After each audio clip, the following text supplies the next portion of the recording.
ৰেজাউল কৰিমে পদত্যাগ কংগ্ৰেছ দলৰ পৰা পদত্যাগ কৰি দিয়া বক্তব্যত স্পষ্টভাৱে কৈছে যে তেওঁ যিটো জাতিৰ মানুহ সেই জাতিৰ সুৰক্ষাৰ কথা চিন্তা কৰি তেওঁ কংগ্ৰেছ দলৰ পৰা পদত্যাগ কৰিছে।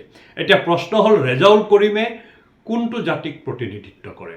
ইমান দিনে তেওঁ কৈ আছিল যে তেওঁ বৃহত্তৰ অসমীয়া জাতিৰ প্ৰতিনিধি, কিন্তু আজি তেখেতে নিজে কৈ দিলে যে ৰেজাউল কৰিম বৃহত্তৰ অসমীয়া জাতিৰ প্ৰতিনিধি নহয়, ৰেজাউল কৰিম হ'ল মিয়া জনগোষ্ঠীৰ প্ৰতিনিধি।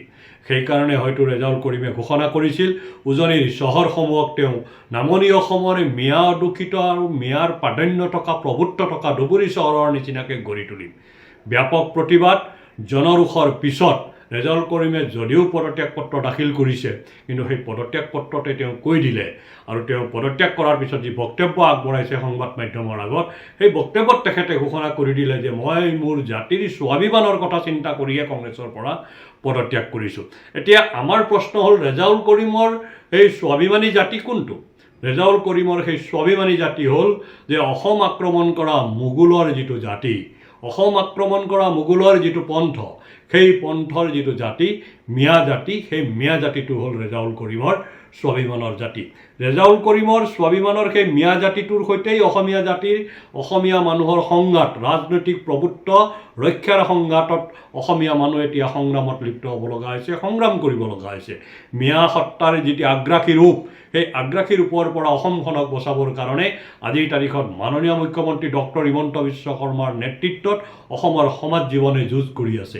আৰু সেই যুঁজখনক প্ৰত্যাহ্বান হিচাপে থিয় দিছে কংগ্ৰেছৰ মঞ্চৰ পৰা যোনে ধমকি দিছিলে যে অসমৰ উজনি অসমৰ যিবিলাক চহৰ নগৰ এতিয়াও মিয়াৰ অধীনলৈ যোৱা নাই, মিয়াৰ প্ৰাধান্য স্থাপন হোৱা নাই, সেই চহৰ নগৰ বিশেষকৈ যোৰহাট, শিৱসাগৰ আৰু তিনিচুকীয়াক ধুবুৰী বনাই দিম বুলি ধমক দিছিলে। সেই ধমক দিয়া ৰেজাউল কৰিমে কংগ্ৰেছৰ পৰা পদত্যাগ কৰিছে। এই পদত্যাগ এটা নাটকৰ বাহিৰে আন একো নহয়। কিয়নো এই পদত্যাগ য'ৰ পৰাই নকৰক কিয়, ৰেজাউল কৰিম য'তেই নাথাকক কিয়, তেওঁ ৰাজনৈতিক পৰিচয় যিয়েই নহওক কিয়, কিয়নো কংগ্ৰেছৰ লগত তেওঁ সদায় পৰিপূৰক হিচাপে কাম কৰিব। সেইকাৰণে কংগ্ৰেছে চৰকাৰী ভূমিৰ পৰা হোৱা উচ্ছেদক বিৰোধিতা কৰে। সেইকাৰণে কংগ্ৰেছে 48টা অসমৰ বিধানসভা সমষ্টিৰ সংৰক্ষণ বিচাৰে মিয়াৰ কাৰণে, আৰু সেইকাৰণে কংগ্ৰেছৰ মঞ্চত থিয় হৈ ৰেজাউল কৰিমে ক'ব পাৰে যে উজনি অসমক মই মিয়ালেণ্ড বনাই দিম।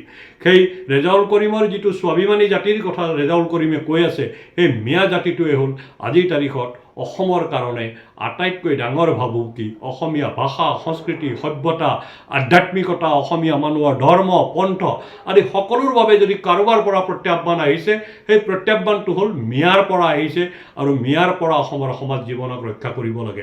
সত্ৰভূমি দখল কৰা মিয়া, কাজিৰঙাৰ মাটি দখল কৰা মিয়া, বনাঞ্চলৰ মাটি দখল কৰা মিয়া, এই সকলো অপকৰ্মৰ লগত মিয়া জড়িত।